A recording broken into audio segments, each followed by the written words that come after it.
Welcome to the deep dive. Today, we're really getting into something huge. Sarah J. Maas's House of Flame and Shadow. The third Crescent City novel, yeah. And it's a big one. It really is. And we're not just, recapping the plot here. We want to dig into how this book basically resets the whole game for her interconnected universe. That's right, the Maasverse, as everyone calls it. It's this whole cosmic saga now, a multiversal rebellion unfolding. Exactly. Our mission today is figuring out how House of Flame and Shadow changes everything. It's a massive undertaking, but someone's got to do it right. So let's remind ourselves where we were. End of House of Sky and Breath.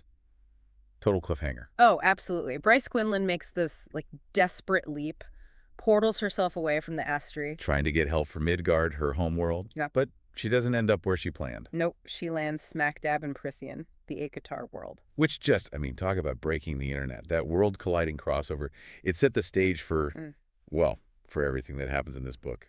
And the book doesn't ease you in, does it? Page 1, you're thrown into juggling multiple universes. Totally.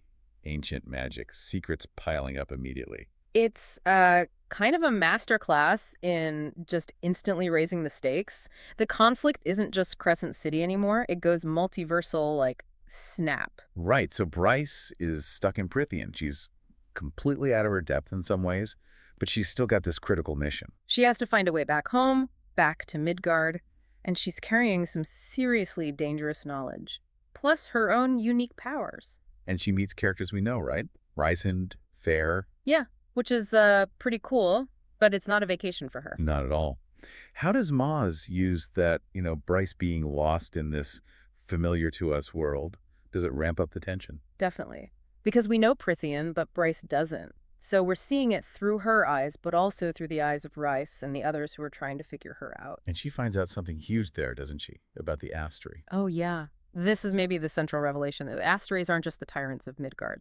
That's too small. What does she learn? They're parasites. Multiversal parasites. They've been going from world to world for millennia, draining the life, the magic. Just consuming entire world. Until they collapse, yeah. Yeah. Systematically. It reframes everything. They're not just evil dictators. They're this cosmic force of consumption. So beating them isn't just about saving Midgard or Crescent City. Exactly. Suddenly it's about saving all the realms. Every world they've touched or could touch, the stakes just explode. Okay, so while Bryce is grappling with that cosmic horror show in Prythian, things are going from bad to worse back in Midgard for everyone she left behind. Right. You've got this intense parallel storyline building. Creates incredible tension. Let's talk about Hunt first. Yeah. Hunt Athalar. He's captured. Yeah, captured and being brutally tortured by the Astri. It's rough. Really rough to read. But he's holding on, right? Clinging to hope that Bryce will return. He kind of becomes this symbol, doesn't he? Even while broken.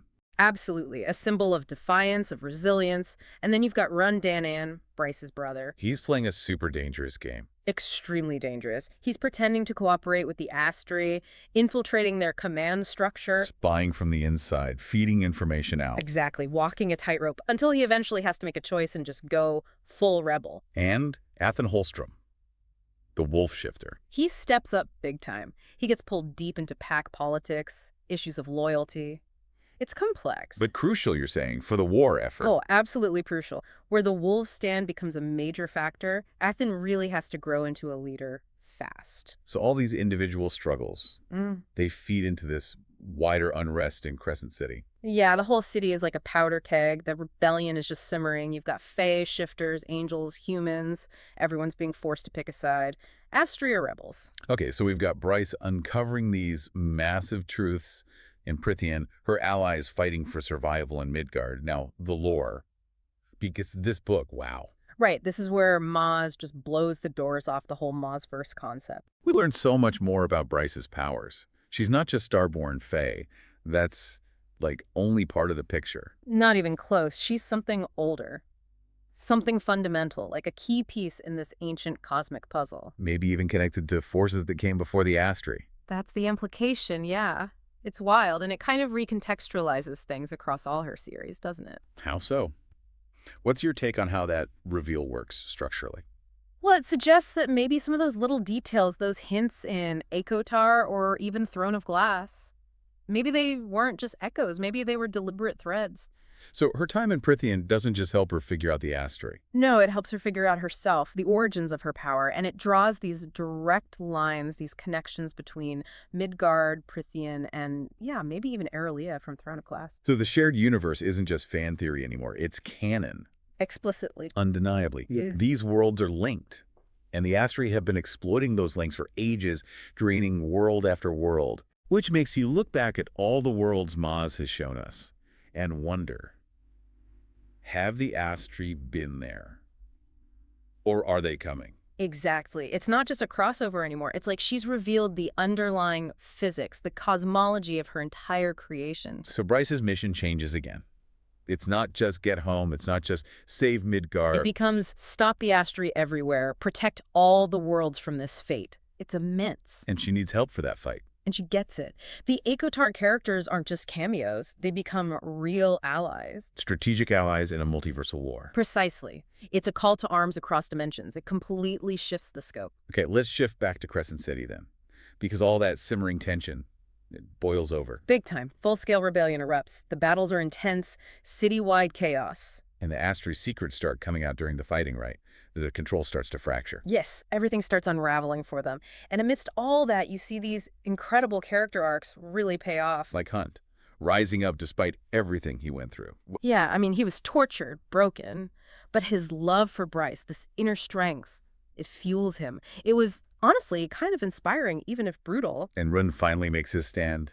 No more hiding. No more espionage. He's out in the open, leading the Fae resistance. A true prince, finally claiming his role. What about others? Tharian, Cormac? Yeah, they have tough journeys, too. Yeah. Tharian's navigating some really murky loyalties, making difficult calls. Cormac makes some heartbreaking sacrifices.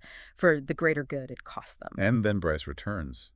Just when the rebellion needs her most. Perfect timing, right? Classic hero entrance. But she brings more than just her power. She brings knowledge from Prythian. Strategy. And new allies, unexpected ones, that definitely shakes things up. And a reunion with Hunt? Oh, man. So emotional. They're both, broken in their own ways after everything, but finding each other again. It's powerful, beautiful, really. They become this united front, ready for the final showdown. Which is epic, as you'd expect. The final confrontation with the Astri. Yeah. Just huge. More truths come out. Things that shake everyone. Absolutely. Revelations that change how they understand their own history, their own power. Plus, yeah, major losses, heartbreak, epic fight scenes. It's all in there. But it's not just about magic blasts and fighting, is it? What does Maas seem to emphasize as the real power source? It's the bonds, right? It always comes back to the bonds. Romantic, family, friendship.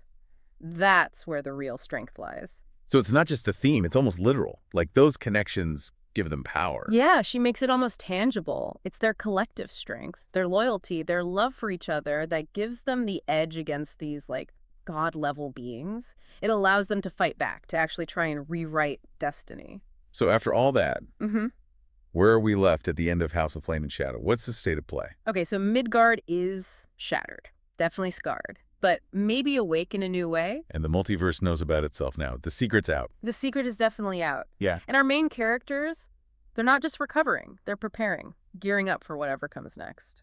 Bryce and Hunt are together. Strong. Reunited, yeah. Forged in fire, basically. Stronger together. And Ron is fully embracing that leader role, right? Royal, but with a rebel heart. So connecting the dots. The immediate fight in Crescent City might be over. But the war, the real war, across all the worlds, that feels like it's just getting started. Maas has set up something enormous. It really feels like this book wasn't just the end of a trilogy. It was like the end of the prologue for something much bigger. That's a great way to put it. It changes everything you thought you knew about her universe. So if you, listening, thought you were just reading the Crescent City books, maybe think again. Yeah, because whatever Sarah J. Maas has planned next, it feels like it's going to shake the stars. Literally.